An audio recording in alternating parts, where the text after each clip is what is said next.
Հանուն Հոր և Որդու և Ոգուին Սրբո, ամեն։ Այնուհետև Քրիստոս նավակով անցավ ծովակի մյուս կողմը, և ամբողջ ժողովուրդը, երբ իմացավ, թե լեռան վրա է, մեծ բազմությամբ հետևեցին Տիրոջը։ Քրիստոս առանձնացավ, որտև շատ էր ժողովուրդը, որտև խռնվում էին և որևէ կերպ հնար չէր լինում քարոզել, խոսել, ավետարանել։ Այդ պատճառով առանձնացավ լեռը աղոթքի, բայց ժողովուրդը երբ լսեց Տիրոջ մասին, մեծ բազմությամբ, հազարավոր հոգիներ գնացին Տիրոջ ետևից և բարձրացան լեռը, որտեղ խաղաղ էր, որտեղ կարող էին լսել Տիրոջ խոսքը, որտեղ կարող էին իրենց հոգու ցավերը բուժել, իրենց մարմնի ախտերն ու հիվանդությունները ամոքել, և Տերը դիմավորեց այդ ողջ բազմությանը լեռան վրա։ Ավետարանն էր քարոզում, որտև յուրաքանչյուր մեկը հոգու քաղց, հոգու ծարավ ունի, և անհրաժեշտ է նախ և առաջ հոգու քաղցն ու ծարավը հագեցնել։ Այդպես մեր Տերը Հիսուս Քրիստոս նախ քրիստոնյաների հոգու ծարավը հագեցրեց ավետարանի խոսքով, ճշմարտությամբ, առակախոսությամբ, և այնուհետև նրանք, ովքեր կարիք ունեին բժշկության, բոլոր հիվանդներին բժշկեց։ Այսպես կարծես այդ լեռը դարձավ մի փոքրիկ արքայություն, հավիտենականության դրախտը, որտեղ մարդիկ Տիրոջ հետ էին, որտեղ որևէ կարիք, որևէ հոգս չունեին,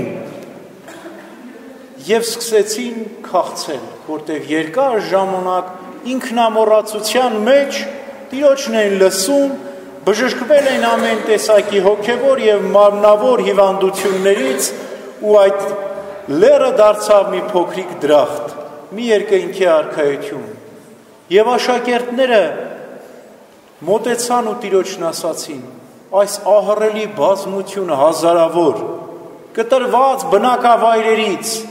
հիմա էլ երեկո է արդեն, մթնում է, ինչպես պետք է կերակրենք։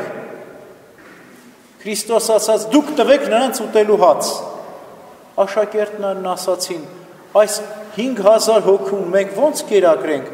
մենք ընդամենը 5 գարե հաց ունենք, 2 ձուկ, այն էլ մերը չէ, ինչ-որ մի երիտասարդի։ Տեսեք, որքան աղքատասեր էին Քրիստոս և իր առաքյալները, նախ իրենք 12 տղամարդ էին, 12 հոգի, Քրիստոս էլ 13, և ընդամենը 5 գարե հաց ունենային են իրենցը չէր, և առանձնանում էին լեռները, աղոթքով անցկացնելու, ժողովրդի հետ լինելու, իրենց մարմնավոր կարիքների համար չէին հոգում, և Տերը հոգում էր նրանց բոլոր կարիքները, և այս 5000 հոգին նստեցին, բազմեցին առատ խոտերի վրա, որտև գարնանային եղանակ էր, երանության մեջ էին, կարծես անուշահոտ բուրմունք էր լցել լեռան վրա, և վերցրեց Քրիստոս 5 գարե հացերը, 2 ձկները, նայեց երկինք, օրհնեց, գոհացավ երկնավոր Հորից, կիսեց, տվեց աշակերտներին, և աշակերտներն էլ բաշխեցին ողջ ժողովրդին, և կերան ու հագեցան 5000 հոգի, 5 գարե հացով։ Աստվածային մի հրաշք էր սա, որ բազմանում էր հացը, կտրվում էր ու ավելանում էր ու երբեք չէր պակասում։ Տերը մեզ սովորեցրեց, որ մեր հանապազօրյա հացը աղոթքով խնդրենք Տիրոջից, օրհնությամբ ու գոհությամբ ճաշակենք, չնմանվենք հեթանոսներին, որոնք չեն գոհանում Տիրոջը, որոնք աղոթքով ու օրհնությամբ չեն ճաշակում, այլ մենք ապերախտ չլինենք, այլ լինենք շնորհակալ Տիրոջ շնորհած պարգևների ու առատ ողորմության համար։ Եվ այդպես օրհնված կերակուրը երբ որ ճաշակենք, ուրախություն կպարգևի մեզ։ Նախ մեր մարմինը խաղաղությամբ պետք է ընդունի այդ օրհնված կերակուրը, որը պետք է առողջություն լինի մեզ համար, որովհետև նաև այսօր ամբողջ բնությունը, բոլոր բանջարեղեններն ու մրգերը ապականված են ամեն տեսակի չար նյութերով։ Այդ պատճառով պարտավոր ենք մենք աղոթքով ճաշակել մեր կերակուրը, մաքրել այդ չար աղտեղություններից։ Մենք ենք աղտեղել բնությունը, մենք ենք ապականել արարչությունը և մենք էլ պետք է աղոթքով ու օրհնությամբ մաքրենք այդ ապականությունն ու աղտեղությունը։ Եվ պետք է աղոթքով ճաշակենք մեր կերակուրը, աղոթքով ծամելով, որպեսզի այդ կերակուրը մարսվի մեր ստամոքսի օրգանիզմի կողմից և մեզ շնոր, ուժ և կարողություն տա ծառայելու Տիրոջը։ Եվ պետք է կանգնենք աղոթքից առաջ, Հայր մերը ասենք, աղոթք անենք, ճաշակենք մեր կերակուրը նստած, կանգնենք կրկին գոհություն կմատեցենք Տիրոջը իր շնորհած պարգևների համար և այդպես խաղաղությամբ մեր կերակուրը ուտենք։ Տերը սա մեզ սովորեցրեց, բայց նաև սովորեցրեց ոչ միայն մարմնավոր կերակուր ճաշակել, այլ նաև հոգևոր հացը փափագել, Քրիստոսի մարմինն ու արյունը, որ երկնքից իջած հաց է, ինչպես մանանան իսրայելացիների համար երկնքից իջավ և հավաքում էին, այդպես էլ այսօր երկնքից իջած հացն է Քրիստոսի մարմինն ու արյունը և պետք է ճաշակենք կատարյալ սրբությամբ, զղջումով, ապաշխարությամբ, մեր մեղքերը գիտակցելով, խոստովանելով, դրանք փոխհատուցելով,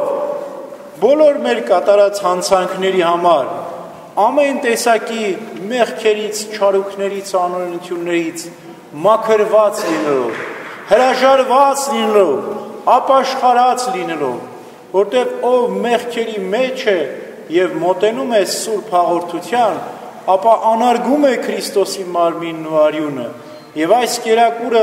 իր համար օրհնություն չի լինում, այլ դատապարտություն։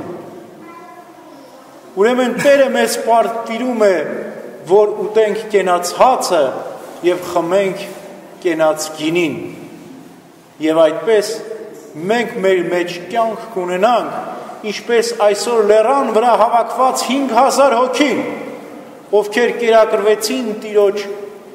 բազմացրած հացով, և առաքյալներն էլ 12 կտորտանքներով լի սակառներ վերցրեցին 5000 հոգի կերակրված ժողովրդի փշրանքներից։ Այդպես էլ առաքյալները, որ 12 հոգի էին, Տիրոջ փշրանքների սակառները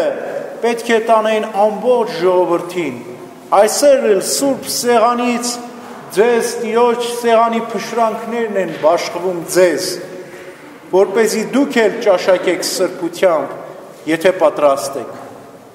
որպեսզի այս ճաշակումով երկնքի արքայության համն ու հոտն ու բուրմունքը ստանաք։ Ուրեմն կենաց այս հացը, որ երկնքից է իջած, բաշխվում է մեզ համար։ Մենք էլ գիտակցենք այս սրբությունը, մենք էլ կատարելությամբ ճաշակենք, ոչ իբրև դատապարտություն, այլ իբրև հավիտենական կյանք։ Ամեն։